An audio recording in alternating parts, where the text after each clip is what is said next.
could meet with people afterwards and express I your think right opinion. now is a good time to do it. Because it is a board decision. It is not Yeah, one well, person's decision. I'm It's a expressing board my, decision. I'm expressing my thoughts here. Parents' And communication. I hate to overrule you, Charlie, but we've got to move on with the decision we came here to make, Well, which I'm had adding to do. information. I'm putting information. The to that math so that we can make a decision good has been decision. made. So do we kick a child out of school because they might fail? Do we forfeit a game because we might lose? Do we repossess a house because the borrower might not pay? Do we take someone's kids away because they might abuse them? Do we put someone in jail because they might break the law? Of course not. So why do we quarantine healthy students when they're not sick? Charlie, we've got to, let's make our decision. I think all your points are valid, and I appreciate the fact that you want to make them, but we do need to have a motion and then move on. Because we came here to do one thing tonight. I came here to make a point. I know you did, but I think our board came here to make a decision. So if I could have a motion, and if you would like to make that motion, that would be great. Can I ask a question real quick of Mr. Ann, real quick? Okay. So if, just a question about the possibilities here. You're trying to balance the work hours for the staff, trying to balance the hours for loss through quarantine, isolation. If we only did contact tracing within a household where there was a sick person, COVID sick person, and trace them and required a quarantine for them, what would that do to your workload? And how hard would that be? Is that a simple matter to trace within a household? We would be happy to continue to do this if we thought it would make a difference. You know, we're not talking about the hours that we put in because we're trying to, reduce spread. Right. And we just haven't seen it here. But, absolutely, we can handle anything that's going to help. I know, I'm trying to make sure we have enough time to do other things. I mean, how much time would it take just to trace within a household a COVID sick person? Well, we would just Nobody else, no other community. We would require the parent to tell us Right. who's in the house. So it would be probably just one phone call. Okay. So that would be a much simpler thing. We would do that. So I had I didn't have my family all had it a week ago. I had a mask on. Went through a little quarantine period. My family had it. Went through my family. They all had it. The flu. It wasn't much fun. My baby had 104 fever, and she was better 2 days later. Like children get better. So I mean, it goes to a family, like the flu. And so maybe in a minute, but maybe what we do is stop contact tracing, quarantine for schoolhouse, workplace, community, bus, extracurricular activities, and only keep it for households. Is that a feasible solution? Do you think? That is the recommendation from the Department of Health, is that we still continue to quarantine children that are in the household setting, where there is clearly like COVID in the household.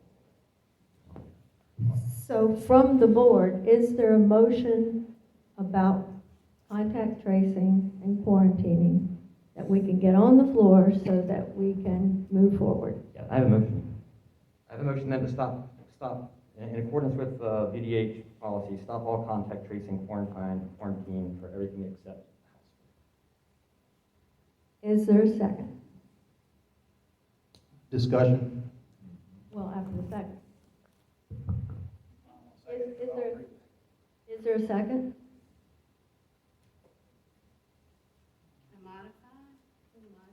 To stop, I think, would you repeat your?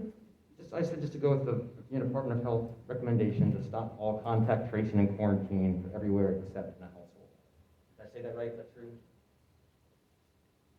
We also want to insert something about an outbreak, because that's where we would want to continue the contact tracing if it pops up where there are cases, we would want to contact trace to see if we can get it stopped.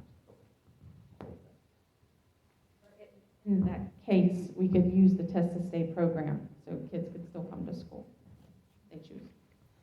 It's been moved. Is there a second?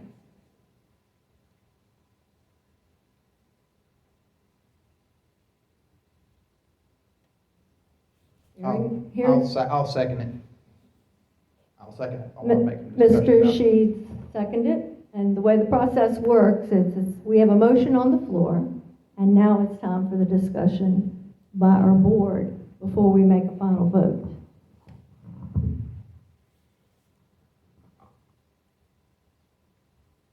We have some clarification about what the motion is.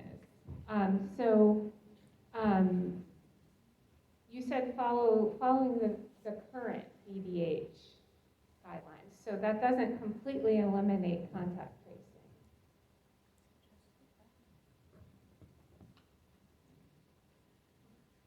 As I understand it, the only contact tracing we would do would be within our household, person who's sick, people who are in the household sick. But it also said for when you have outbreaks. So when we have outbreaks, we would start doing some sort of contact tracing related to that outbreak. And there would still be quarantines related to the outbreak or to household cases. Okay, so I just want to be clear, like what we're voting on, okay? So yes, ma'am. So one of the points I wanted to make was I was on the phone with a parent today for a 5th grade student. Today is the child's birthday. They're at home in quarantine for the 4th time since the start of August, start of this school year. His sibling tested positive. She quarantined. This is among the 4 times. Father tested positive, quarantined. Family members got better. Sibling went back to school. The child still had to quarantine again for another 10 days. He never showed symptoms, and he never tested positive for COVID. So I don't think this is a parent issue. If your child is sick and you want to have them tested, get them tested. If they have COVID-19, you stay at home. If the child is not sick, the child comes to school. We have many, many instances where people in the same house are testing positive for COVID, and other children, other family members have no symptoms and test negative.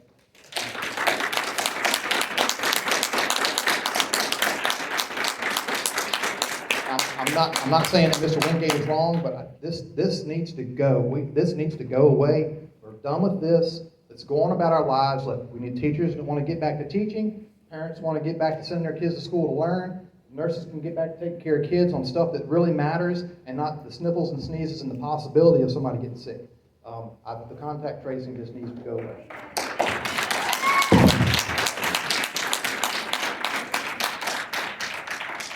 And I think that's what you're saying. It is, and I think that by getting rid of everything but the household, would get rid of 95% of the contact tracing, I think, 98% of the contact tracing. So I agree with Charlie. I think we're arguing about 98% to 100% of cases. So I'm open to either one. I think that within a family makes sense. But I'm open to it. As long as we get rid of the 98%, I'm happy. It's very hard to prevent spread within a family. I mean, many families, it's run through the entire family very quickly. So that part of it does make sense to me. I do think there is a huge, I mean, we've seen the huge cost. So this is a mitigation factor that's had a huge cost in terms of keeping kids out of school. And we're not seeing, I mean, our own numbers do not show a big benefit. So, I mean, going with the data and going with what VDH is telling us, I do think we should take measures to limit unnecessary quarantines. So, I mean, I do think that's what this policy would do. And I do think we should continue to work with the VDH, and we shouldn't just, work on our own. We should be working with the VDH on this and monitoring outbreaks. And they are still making it clear that we do have an interest in trying to keep spread down, to keep kids in school, to keep our teachers healthy, to keep our kids healthy. So I guess I'm in favor of the way that the motion is worded at this point. And in essence, that would get rid of contact tracing. But it doesn't entirely get rid of it. But just under one circumstance, or the family circumstance. Is that what? I think that's the two things would be the family situation. The outbreak thing, I mean, it concerns me. I mean, I don't want that to be an excuse for more contact tracing, I guess. That's the only one. I'm a little bit worried that if we say we're going to do it in an outbreak, that the parameters are set so low that we're always going to do contact tracing. I don't really understand. I want to make sure that's not the case. We have 7 cases of spread. So outbreaks are not common to us. And Nurse Young is not going to be looking for contact tracing if she doesn't need to. So I think, like, to summarize, we're focusing on no longer conducting in-school contact tracing for every case of COVID. Instead, focus on household situations and potential outbreaks and continue to require quarantine and isolation in those situations as needed, knowing that if it is a quarantine situation, we do have the Test to Stay program as well. That's kind of to summarize what I'm hearing. Could you clarify what Test to Stay is, just in case people don't know what that is? Definitely. Test to Stay is a program where instead of the first, because we know we're to the shortened quarantine now, so that you quarantine for 5 days and then you can choose to come to school and wear a mask for days 6 to 10. So in Test to Stay, we provide families with 5 COVID tests, and a student can take a test each morning showing that it's negative, and they can continue to come to school. And that's a program sponsored by the Department of Health. And they've already actually shipped our test to us. And just to clarify, Yes, ma'am. that's if member of the family has COVID, another member can test every morning and come to school. Correct. I think that was part of the CDC. not the Right, CDC. that's the part of the That's part of Department of the Health. It's the Virginia Test to Health Stay Department. program is Right. the program from the Department We of have Health. plenty of resources for that. We do. We've received our first shipment, and then they have told us that they'll keep providing them as needed. Which test is it? It's a rapid test, because you have to know within 15 minutes so you can come to Sure. school. Have any of you looked at the accuracy of rapid tests?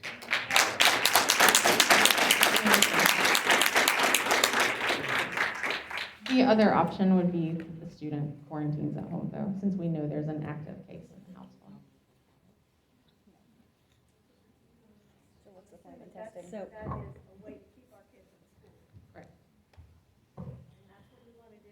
And that's, I'm also assuming that that's the part of the Department of Health recommendations that you want.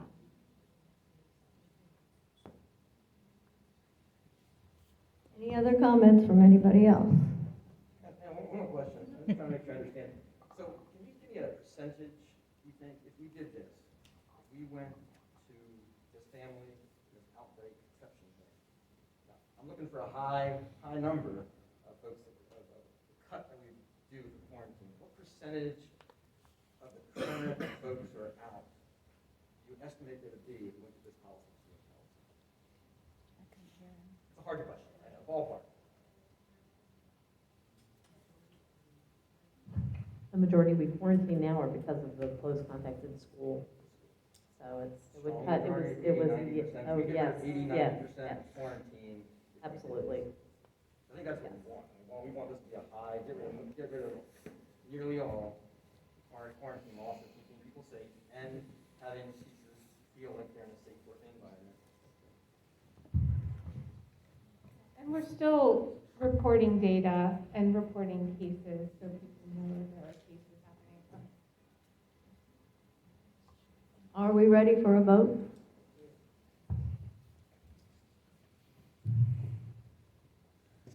Can we clarify the motion one more time?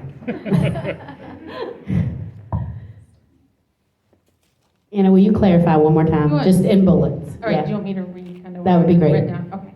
So no longer conduct in-school contact tracing for every case of COVID-19. Instead, focus on household situations and outbreaks, potential outbreaks, and continue to require quarantine or isolation in those situations as needed.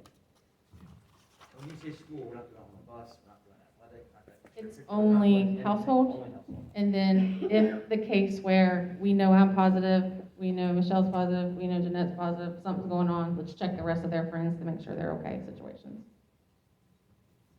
Which is not something that has happened, except rarely, seven times. So if we could clarify what we're saying, and we're ready for a vote. You guys ready for a vote? Well, I want to bring up one more thing. So we've been doing this, and we haven't had any hospitalizations from kids with COVID-19. do we know if there have been any family members that aren't in school that have been hospitalized for COVID-19? And how many is that? You mean family members of our students? Yes, ma'am. I don't know the number, but I do know there have been. 5, 10, 20? We've had one death. So, I don't know, I can give you a, Now, was that from COVID-19 or was that, they just had COVID-19? yes. I don't know. Because the CDC came out and said that the majority of COVID-19 deaths were with 4 comorbidities, 4 or more comorbidities. So now I'm not downgrading the health of the individual or anything. I'm just saying that we're in a factual situation right now. We need facts. Hospitalizations in Madison are 5.4 per 100,000 people. Now that equates to 0.0054%. 68 total since March of 2020. That's CDC, that's VDH website. I spent the entire day pulling all this stuff up. I don't see the benefit of contact tracing siblings, family members at the house when we have, even if a sibling does get this COVID-19, I almost said the flu, does get this COVID-19, the chances of them going to the hospital are literally almost zero. The contact tracing, I still think we need to put that, I mean, we go ahead for a vote, I'm gonna vote against this one because it needs to be no contact tracing.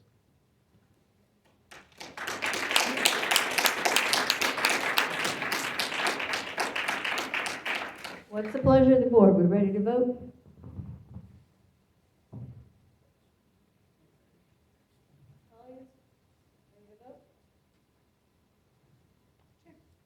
Okay. We'll call for the vote. If we could do a roll call, and I'd like to go last, please.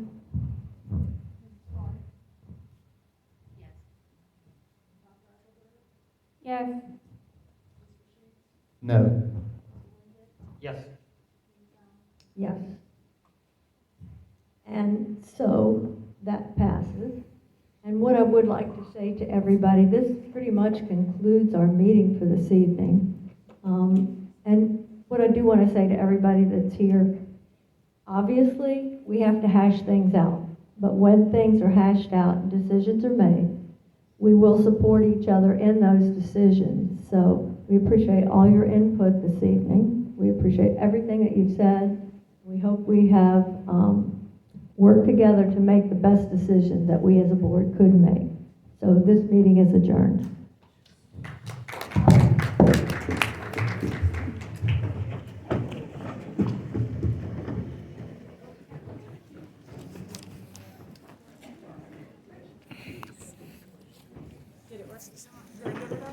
Thanks for your help. You're welcome. I greatly appreciate it.